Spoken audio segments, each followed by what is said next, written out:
girth for mirth, but thin to win.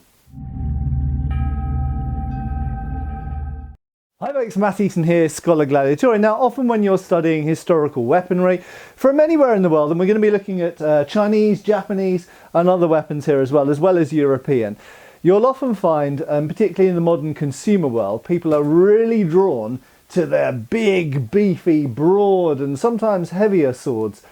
Like this, not necessarily that this is heavy, but in terms of broad definitely is, like this Type 18C sword here. Now this is a particular example from Dark Sword Armory, and I have to say this one is heavy, but the originals are not supposed to be, and that will be talked about in an upcoming review. But people are drawn to these because they look freaking awesome. They look incredibly awe-inspiring and fearsome, and they look like they could cleave through great big, I don't know, tree trunks or something. They look really, really powerful. But here's the thing. Most longswords, that's a particular type, and they were popular with some people, but most longswords in the 15th century looked more like this. They were actually quite slender.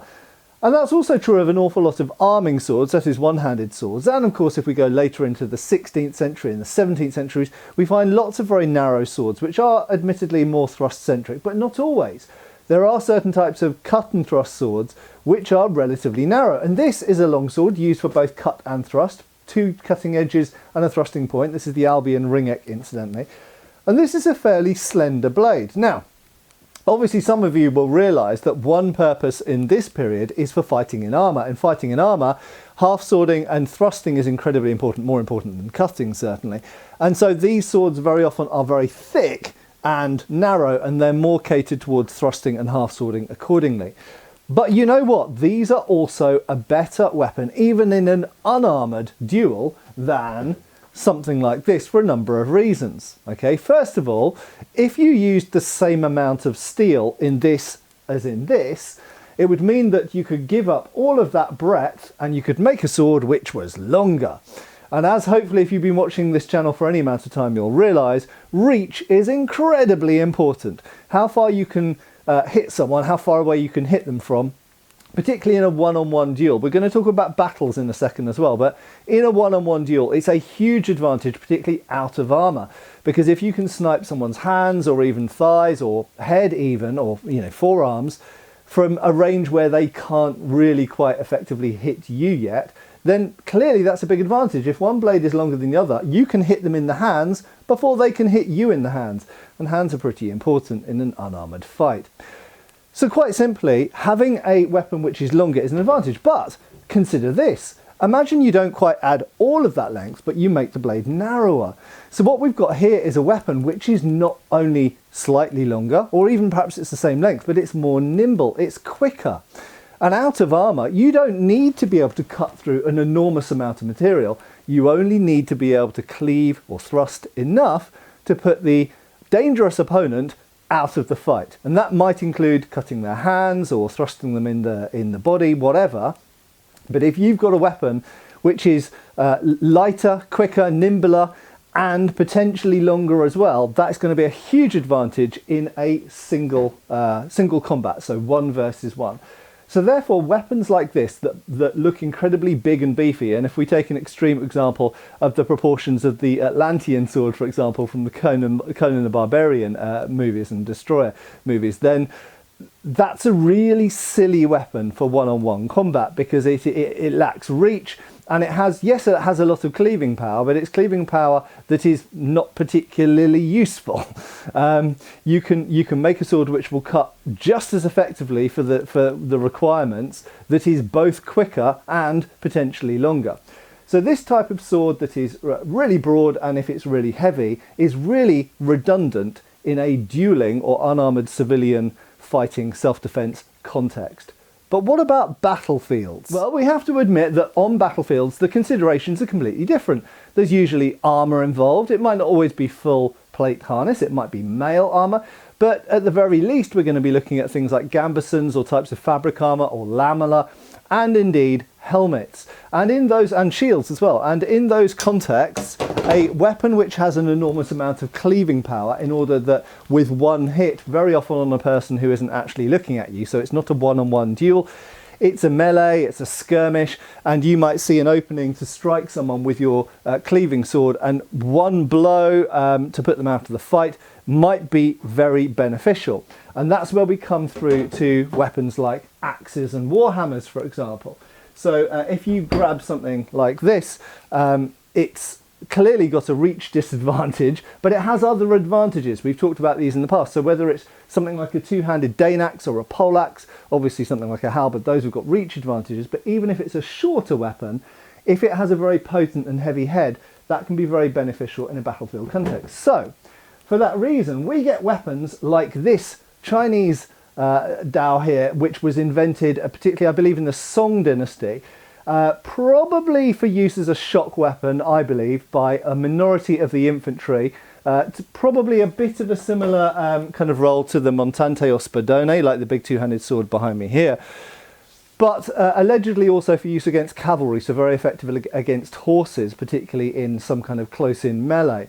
So this is a shock weapon, a shock and awe weapon, but it would be rubbish in a duel. Now, that's not to say you couldn't use it in a duel, but fundamentally it's just not got the right kind of selection of attributes for a duel. It's got quite good reach on it, but it's not nimble at all. It's essentially a bit like a Dane axe. It's a good cleaving weapon, but it's not particularly quick, and in this case it doesn't have the ability to thrust very effectively either.